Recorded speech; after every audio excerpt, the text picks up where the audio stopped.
अमित को शहर की एक बहुत बड़ी कंपनी में मोटी पगार वाली नौकरी मिली थी। आज शहर जाने का उसका पहला दिन था। सुबह के 6 बज रहे थे। अमित अपनी पैकिंग पूरी करके कमरे से बाहर निकला। उसने देखा कि उसके बूढ़े पिता आंगन में बैठकर अपनी टूटी हुई हवाई चप्पल को एक पतले से तार से जोड़ने की कोशिश कर रहे थे।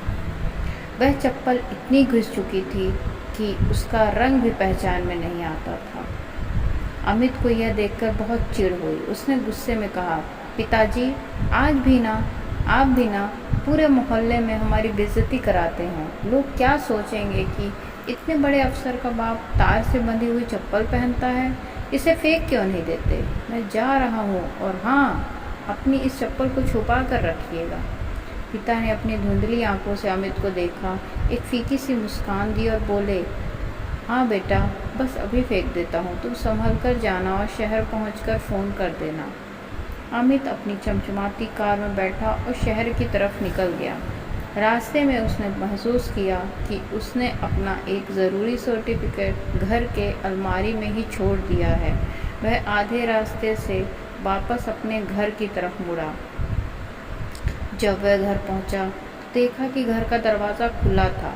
उसने दबे पांव अंदर कदम रखा। उसने देखा कि उसकी माँ अलमारी के पास बैठी रो रही थी और उसके हाथ में भी वही पिता की टूटी हुई पुरानी चप्पल थी। अमित ने हैरान होकर पूछा, माँ, तुम इस बकवास चप्पल को लेकर क्यों रो रही हो, और पिताजी कहाँ हैं? माँ ने अपने आंसू पोंछे और कांपती आवाज़ में कहा, बेटा, तू जिसे बकवास चप्पल कह रहा है ना, वो इस घर की सबसे कीमती चीज़ है।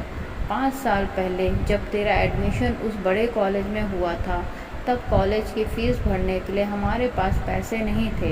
तेरे पिताजी ने अपनी बरसों पुरानी ज़मीन का टुकड़ा बेच दिया और अपने लिए नई चप्पल खरीदने के पैसे भी तेरी पढ़ाई की किताबों में लगा दिए। माँ ने कहा, पिछले 5 सालों से तेरे पिता ने अपने लिए एक नया कपड़ा या नई चप्पल नहीं खरीदी।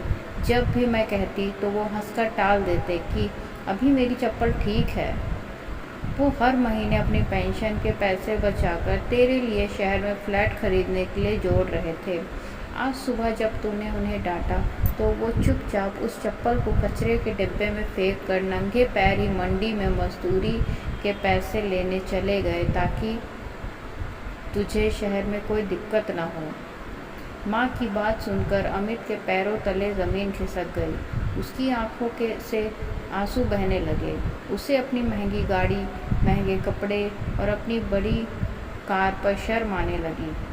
वह तुरंत दौड़कर कचरे के डिब्बे के पास गया और अपने हाथों से उस तार से बंधी टूटी चप्पल को बाहर निकाला और उसे अपने सीने से लगा लिया। वह सीधे मंडी की तरफ भागा। वहाँ उसने देखा कि कड़कड़ाती धूप में उसके बूढ़े पिता नंगे पैर गर्म सड़क पर खड़े होकर आलू की बोरियां उठवा रहे थे।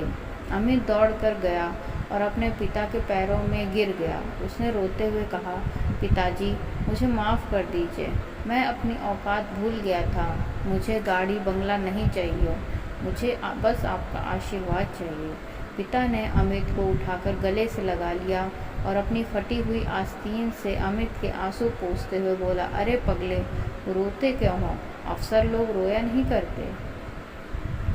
इस कहानी से हमें ये शिक्षा मिलती है कि माता पिता के त्याग का सम्मान करें।